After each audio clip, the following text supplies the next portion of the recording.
povedajúcim, alebo ďalším, ktorým som si odchytil, je prezident klubu Eška Makrotem Žilina, Dušan Dobšovič. Dušo, ako by si zhodnotil dnešné stretnutie? Prvý polčas 4-0, 4-1, druhý polčas sme to dotiahli. No, prvý polčas 4-0, no ako 4-1, v podstate nepočítam.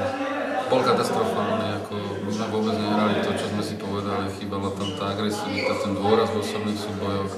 Dostali sme veľmi skoro prvý gól a ten asi dosť ovplyvnil ďalší priebeh prvého polčasu. No. Záver už padol nám tam gól, trošku sme tam užili, bola tam desiatka, síce sme ju nedali, ale proste v kabine sme si povedali, že ideme do toho, ideme do pressingu po celom ihrisku. Chalani to zobrali poctivo zodpovedne, ja som maximálne spokojný s druhým polčasom. Si dovolím povedať, že za výkon druhom polčasu sme si možno zaslúžili na víťazstvo, pretože tam boli ďalšie šance. Branka Fišan vychytal neskutočné veci tam. Škoda, no. Na jednej strane som veľmi spokojný s výsledkom, s hrou v druhom polčase. Na druhej strane možno ten gólik a Bordy sa posunuli o miestečko vyššie v tabulke.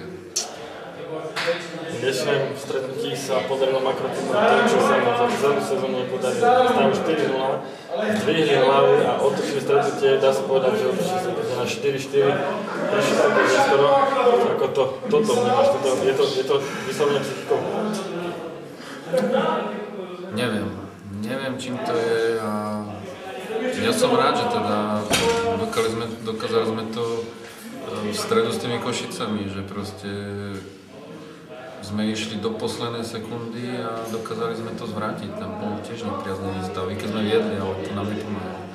Dneska takisto, ako 4-0, ja som už sa priznám neveril tomu, že ten zápas môžeme otočiť alebo vyrovnať. Ale ja som fakt maximálne spokojný a hlavne môžem poďakovať za to, čo dneska predvedli v druhom polčase.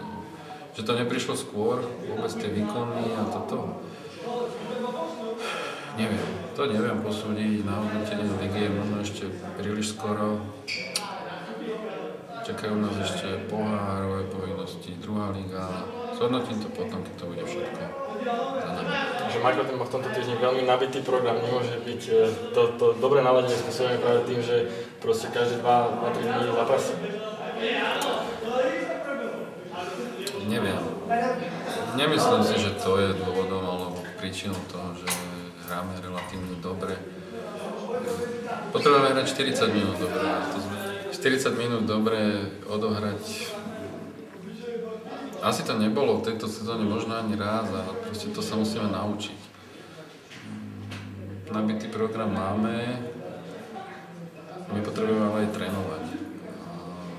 Dneska to bolo vidieť treba v prvom polčase, že ten super do nás vstúpil vyššie a proste nemáme nacvičenú tú prechodovú fázu a nevedeli sme čo s tým, nevedeli sme sa dostať z toho tlaku supera, boli to všetko o náhode, o nákopnutých loptách dopredu.